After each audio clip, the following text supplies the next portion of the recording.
Donc, bienvenue Céline, bienvenue à cette petite entrevue. Merci d'avoir accepté mon invitation. Merci Michel de m'avoir invité.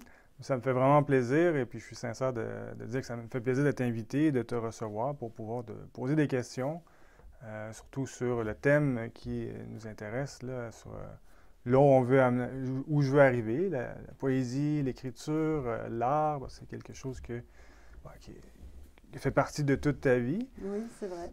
Mhm. Donc, comme apprenti philosophe, en plus, tu es allé chercher une autre dimension, je pense, à travers l'art, et faire le lien avec la philosophie. Mais j'aimerais d'abord que tu te présentes un petit peu c'est quoi ton parcours? Mhm. Oui, en fait, c'est ça. J'ai toujours aimé l'art, j'ai toujours aimé l'écriture, la poésie en particulier, et je dirais que ça m'est venu dès l'enfance. Et puis, tu vois, dès l'enfance, dans le contact avec la nature. Alors pour moi, ça a toujours été une Mhm. grande source d'inspiration, la nature. Et j'en voyais, sans nécessairement appeler ça de cette façon-là, mais euh, la poésie de la vie, tu vois, à travers la beauté des forêts, la beauté des lacs, des rivières. Alors, je me souviens de grandes promenades avec mon père, à m'émerveiller de tout ce qui pouvait surgir tu sais, dans ces promenades, dans les bois, et mon père qui m'apprenait à regarder, m'apprenait à observer. J'ai Mhm. développé un côté contemplatif à partir de ce moment-là. Et puis, donc, c'est quelque chose, tu vois, la beauté de la nature me touchait vraiment. Et j'ai eu le désir de l'exprimer à travers des mots.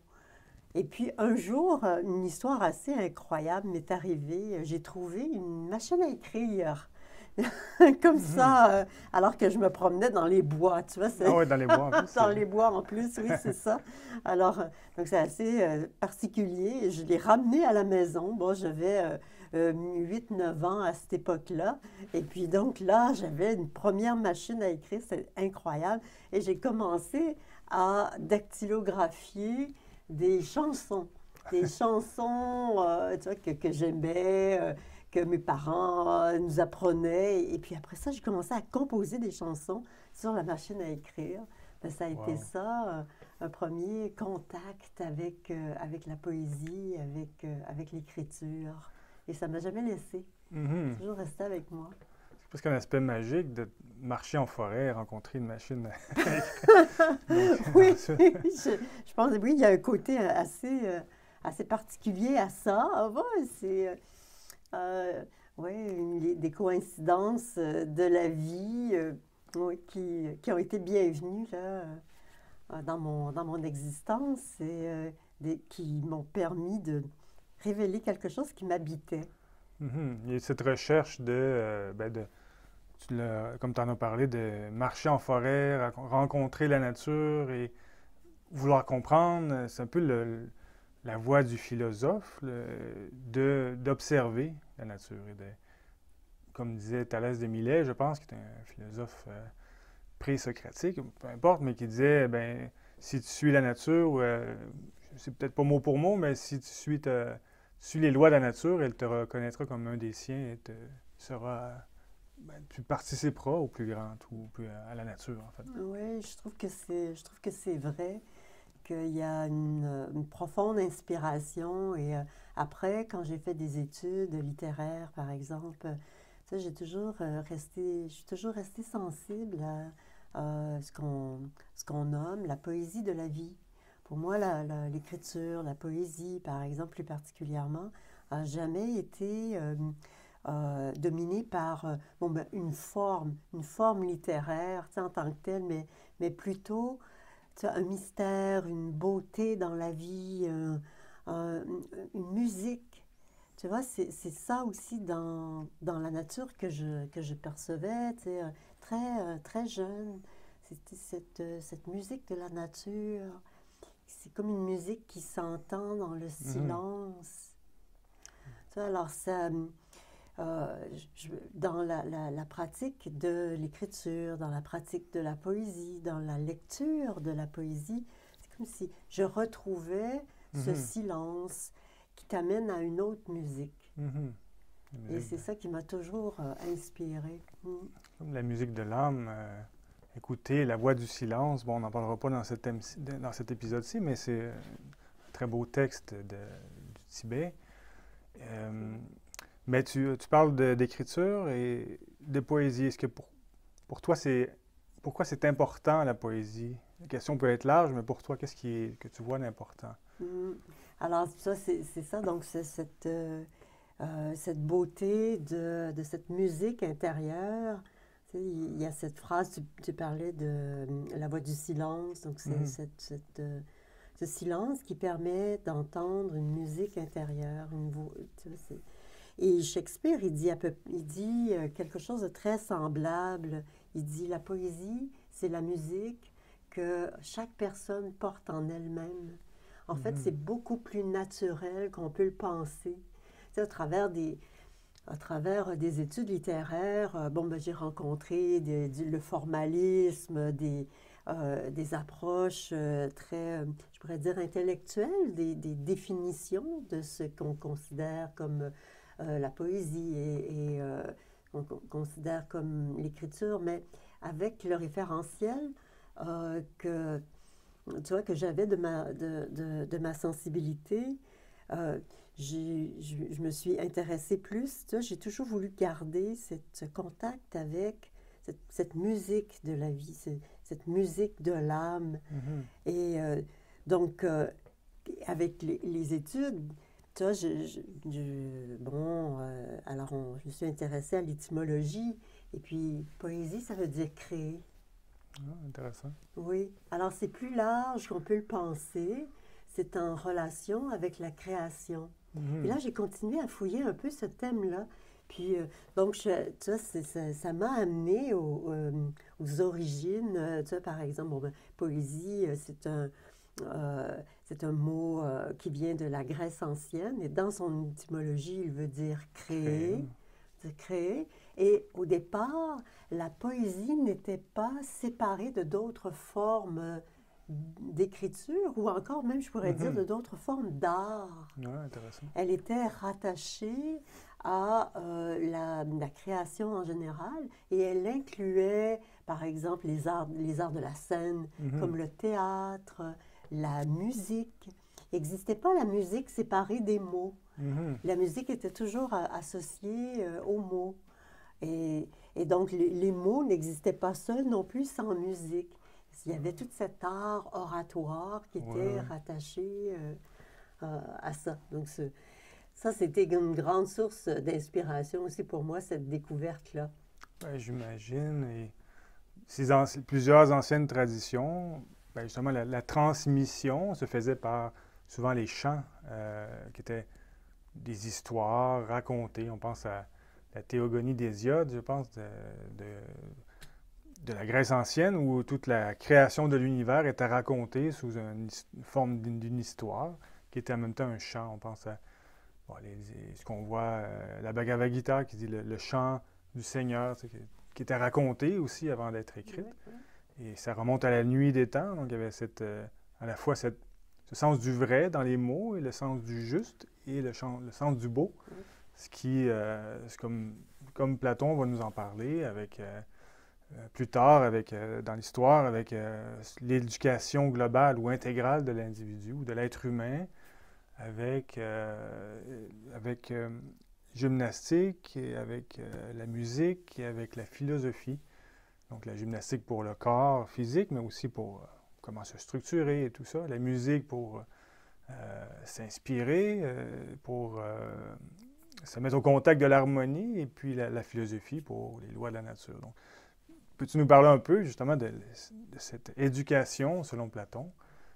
Comment, entre autres la musique, parce que c'est les muses, c'est l'inspiration. Oui, merci Michel d'amener ça, parce que c'est très intéressant justement ce lien avec la musique, la philosophie. Et quand on fait référence à Platon, gymnastique pour le corps, musique pour l'âme et philosophie pour l'esprit.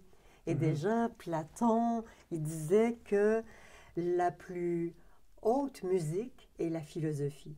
Ça, c'est intéressant, ouais. Puis philosophie, c'est l'amour de la sagesse. L'amour de la sagesse a besoin s'exprime au travers un transport, si je pourrais dire, un transport de l'âme pour toucher justement cette sagesse qu'on n'a jamais, qui nous échappe, mais de laquelle on peut peut-être se rapprocher. Et là, c'est là où l'éducation, comme l'enseignait Platon, intégrait toutes les dimensions de l'être humain. C'est-à-dire que, parce que quelquefois, en fait, aujourd'hui, on a réduit musique à le monde des muses associé à l'art. Mais les muses, elles intègrent aussi la science. Et les muses, elles intègrent également le contact avec la gymnastique, avec le corps. Donc, gymnastique pour le corps. Oui, c'est ça, par le mouvement. Et c'est comme trois mondes qui vont se nourrir l'un l'autre. Par exemple, la musique va venir nourrir la gymnastique. Tu vois, par exemple, si quelqu'un ne se forme qu'au niveau d'exercice physique, il va fortifier le corps. Il va avoir une force physique, va fortifier le corps, mais il va manquer une dimension de ce transport, justement, pour toucher quelque chose de plus essentiel dans la vie que va lui amener, justement, la musique. Alors, si la gymnastique s'associe à la musique, elle peut devenir danse, elle peut devenir, tu l'as dit, mouvement, elle est mouvement, rythme. Et tout ça va venir nourrir l'âme. Et l'âme qui ne serait pas nourrie par le corps, par exemple, par la gymnastique, peut un peu tourner sur elle-même. Cette âme, elle peut tourner un peu sur elle-même, dans le sens où l'activité physique va venir oxygéner, va venir vitaliser cette inspiration qui est le propre de l'âme. Et il va y avoir une circulation, tu vois, ça va donner une vitalité. Puis souvent, on peut remarquer ça chez les poètes, chez les artistes. Ils sont en pleine création et à un moment donné, ils vont avoir besoin de marcher physiquement. Ils vont avoir besoin de se lever, sortir, marcher pour pouvoir canaliser, tu vois, cette inspiration qu'ils peuvent capter, tu vois, par cette élévation de l'âme, tu vois, qui est le propre de la musique, qui est le propre de l'art. Quand je parle de musique, je parle de la science des muses, dont fait partie la poésie, c'est une musique. Tu vois, et toute la littérature, tu sais, qu'on parle d'une prose poétique ou de la prose comme telle, de la narration, des histoires, tu vois, mais l'imagination qui capte quelque chose a besoin d'être supportée, d'avoir le support du corps est très important. C'est une vision autre que j'aime beaucoup, qu'on aime beaucoup ici à Nouvelle-Acropole, comme apprenti philosophe, justement, parce que, chez moi, il y a des concentrations, mais cette idée de trouver une harmonie dans tout ce qu'on fait. Tu as parlé de l'art comme, l'arithmétique aussi fait partie de l'art, l'astronomie, parce que c'est les sphères, ce qui est harmonieux, ce qui est au-delà, mais ce qui est beau, ce qui est en mouvement, donc, les mathématiques, arithmétique et tout ça. Donc, on a tout intérêt à retrouver un peu aujourd'hui ce sens d'éduquer, de faire jaillir, c'est vrai, éducaere, éduquer, faire jaillir de.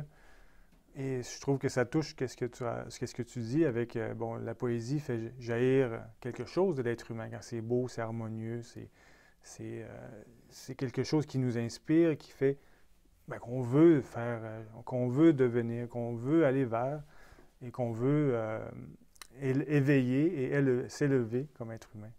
Mhm. Euh, Oui, c'est vrai. Mhm. Mhm. Et c'est ça, c'est que l'artiste, l'art, euh, se met en contact avec lui-même, avec l'intériorité. On peut l'appeler une dimension essentielle, une dimension spirituelle.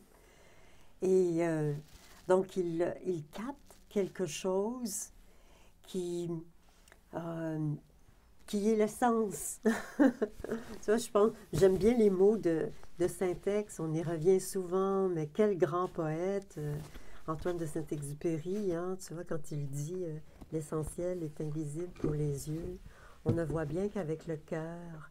Alors, tu vois, c'est ça, c'est que l'artiste, sa particularité, c'est d'être relié à son propre cœur et de pouvoir capter quelque chose de ce mystère, quelque chose du sacré, quelque chose qui transcende le quotidien, ça, qui est justement cette poésie de la vie hein, que l'on peut, que tous on porte en soi. Hein. C'est encore une fois, comme le disait Shakespeare aussi, tout être humain est poète. La poésie est naturelle. C'est simplement de se mettre en contact avec soi-même et de pouvoir exprimer ce que l'on capte. Et ce que l'on capte alors est quelque chose qui appartient à, bon, on dit, c'est l'imaginaire, hein, c'est une image, hein, c'est comme quelque chose qui appartient à notre avenir, à notre devenir. C'est pour ça que les artistes sont en train d'amener dans le visible quelque chose qui n'était pas encore apparu, mais quelque chose qui est en train d'apparaître. Alors, donc c'est vraiment fondamental parce que ben, nous tous, de pouvoir se relier à l'intériorité et de voir, laisser apparaître des idées nouvelles, des compréhensions nouvelles, des formes nouvelles, nous font progresser comme être, comme individu, comme culture, comme société. Les artistes sont fondamentaux pour les cultures, pour les sociétés. On ne peut pas avoir de... C'est Georges Angel Juraga, le fondateur de Nouvelle Acropole, il disait quelque chose que j'aime beaucoup, qui m'a toujours, qui m'accompagne toujours. C'est qu'une vraie culture, il n'y a pas de vraie culture, il n'y a pas de vraie société sans les artistes. C'est fondamental. Aujourd'hui, on accorde moins de... On n'accorde pas toujours la place à l'art qui lui revient. C'est l'art est souvent vu comme un divertissement, comme quelque chose qui nous fait échapper du réel. Mais non, l'art nous met en contact avec le réel. Mais avec ce réel qui appartient au devenir de l'humain, à notre devenir. Donc, c'est pour ça qu'il est en même temps en lien avec le mystère, quelque part. Mais c'est comme la philosophie aussi. Cet amour de la sagesse, comme le disait Platon, et c'est pour ça qu'il disait c'est la plus haute des musiques. La philosophie, c'est la plus haute des musiques. Parce qu'elle cherche elle cherche la sagesse, elle cherche l'essence, l'essentiel, l'essence des choses, comme le dit Saint-Exupéry et tous les artistes sont en quête du réel, en quête de la vérité, en quête du sens. Cette idée de capter, l'artiste, comme c'était très bien dit, est un peu le pont entre ce monde des idées, qui est le réel, et la réalité. Donc, il capte des idées et les met en forme.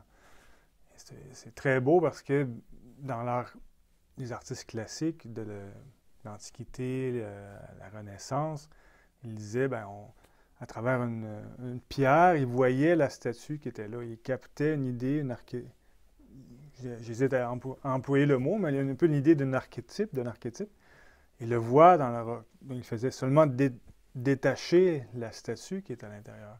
Si on pense au David de Michel-Ange, qui pour moi, quand je l'ai vu il y a quelques années pour la première fois, je l'avais vu une réplique, en fait, en Italie, lors d'un voyage en Italie, qui était à grandeur nature. C'est énorme, c'est incroyable, la taille de la statue. Et les yeux, quand on regarde les yeux, il y a quelque chose d'éternel. C'est pour ça que même tout le monde le trouve inspirant, et sans trop savoir pourquoi. Et il y a cette idée-là dans l'art qui touche, même qu'on connaisse l'art ou pas, ça touche, ça transperce ce qu'on croit savoir, tous les préjugés, toutes les cultures, et c'est quelque chose qui touche l'être humain, qui touche le cœur directement de l'être humain. C'est ça, ça vient toucher l'âme et ça nous met en contact avec le beau dans son essence, dans son mystère aussi. Tu vois, qu'est-ce que le beau? Ah, on ne peut pas le définir, c'est pas une mode, c'est pas un canon de beauté, ce n'est pas ça. C'est quelque chose justement qui correspond à l'essence. Les philosophes nous disent c'est ce qui est en harmonie avec l'essence. Tu vois? Alors et donc on va le retrouver à travers le vol d'un oiseau, on va le retrouver à travers le sourire d'une personne, on va le retrouver à travers un coucher de soleil sur un lac, une vue sur la montagne. La nature est une œuvre d'art absolument magnifique, une œuvre d'art qui nous bouleverse quand on peut justement s'ouvrir un peu à la contempler. Et je dis la nature, et là je veux dire aussi la nature humaine, et tout ce qui existe dans la nature, le monde animal, les végétaux, tous ces paysages magnifiques et les œuvres des hommes, les œuvres des êtres humains, le Michel-Ange, et toutes ces grandes œuvres, que ce soit dans la peinture, que ce soit dans la sculpture, dans la danse, dans le théâtre, dans l'art oratoire. On a besoin de poésie, on a besoin de beauté pour rencontrer la nôtre propre et celle de nos semblables qui s'expriment dans toutes les cultures, dans toutes les civilisations. Ouais. C'est intéressant. Si on prend ici la murale qu'on a avec les différentes vertus, ben c'est ça, justement cette idée que l'on peut vivre ses qualités, ses vertus. Ça devient une vie, justement, qui est poétique dans la façon d'être, dans la façon d'interagir avec les autres. La concorde, l'humanisme, ce sont des hautes vertus. Et l'art peut nous inspirer ces vertus, touche ces vertus. Ensuite, ben, comment on les incarne, comment on les vit.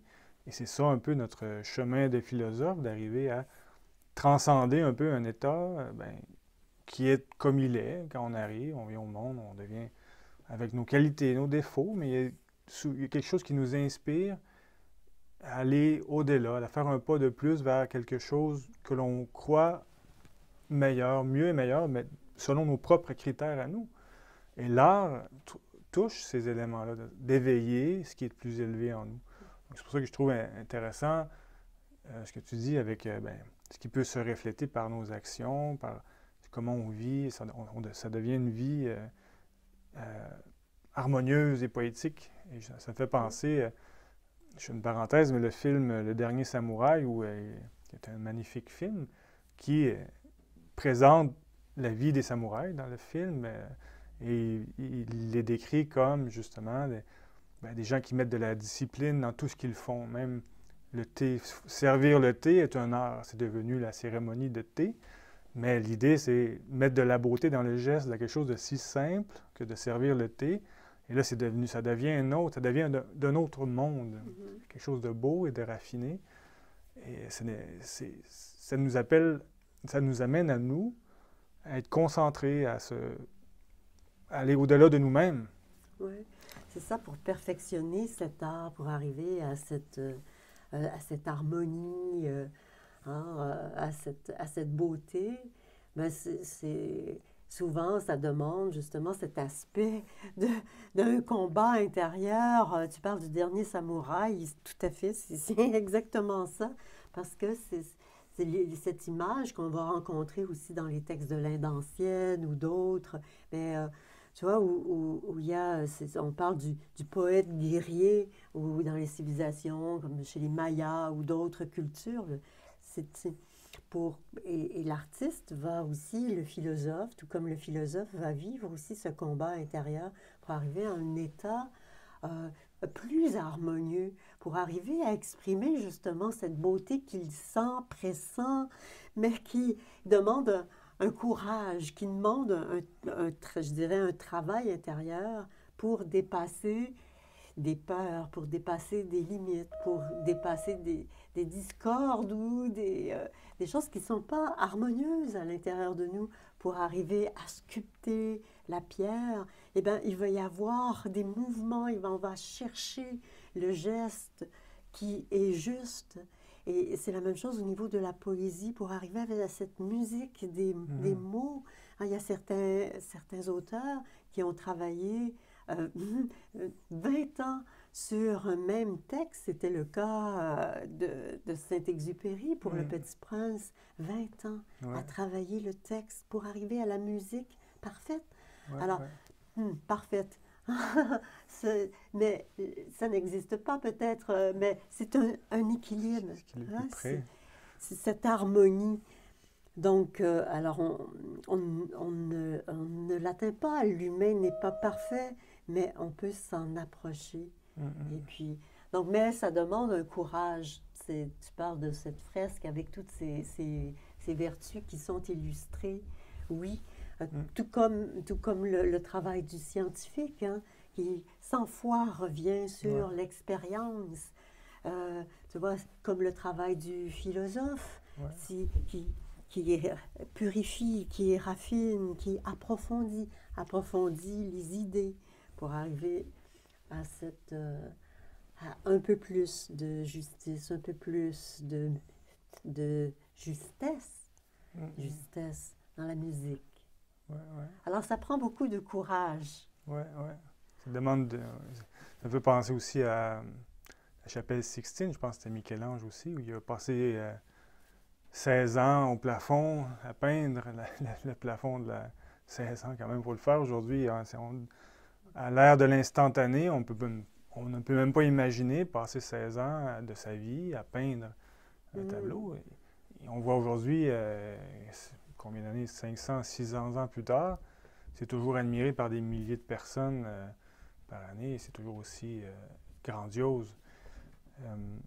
Donc, ça nous demande de dépasser justement nos propres limitations, à aller à ce qui est juste, mais ce qui est pour nous le plus important. Donc, de faire des choix, ben, vers quoi je vais aligner ma vie, vers qu'est-ce qui est important dans ma vie.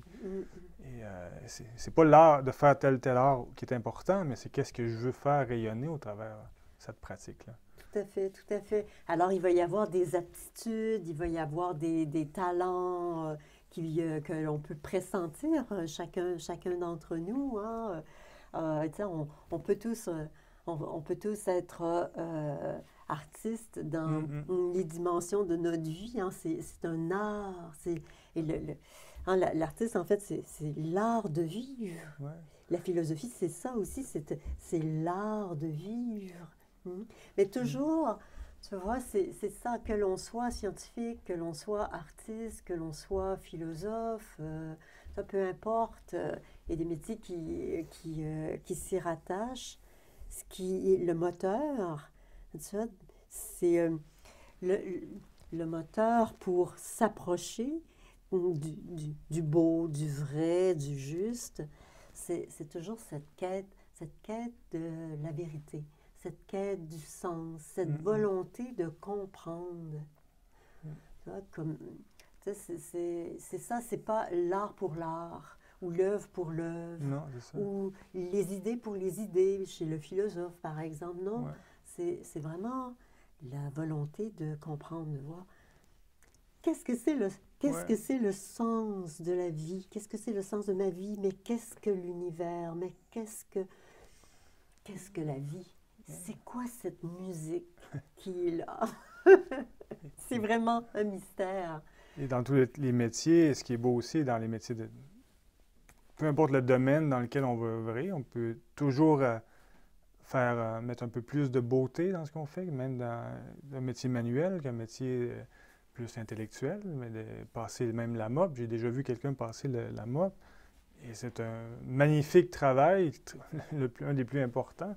Et c'était beau la façon que c'était posé. Tu sais, on peut le passer, mais on peut le passer quasiment presque comme une danse. Donc, et ça devient, waouh, le geste il coule et c'est presque une musique. Et ça me fait penser, je pense aussi que c'était, je ne sais plus si c'est le fondateur de Nouvelle Acropole qui disait que même quand on balait un coin de l'univers. C'est très beau, poétique comme image, parce qu'on ne fait pas que déplacer de la poussière, mais on met de l'ordre dans un coin de l'univers. On participe à un plus grand tout dans l'univers. C'est ça, si on peut capter un peu de cette harmonie, ben, on peut établir un peu d'harmonie à l'intérieur de soi, on peut y participer en amenant aussi quelque chose de beau dans le monde.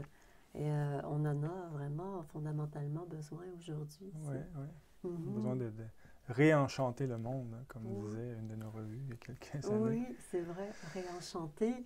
Mais c'est ce chant, hein, à l'origine du monde. Merci beaucoup, Céline. Je pense qu'on pourrait en parler encore longtemps et ça pourra faire l'objet d'une prochaine entrevue. Je pense qu'il y en aura d'autres. Je vais essayer de voir tout le monde ici, les apprentis philosophes, pour faire ces petites entrevues. Et puis, c'est sûr que je vais te réinviter. Merci beaucoup, Michel. C'était tellement plaisant. Merci. Vive la beauté. Oui.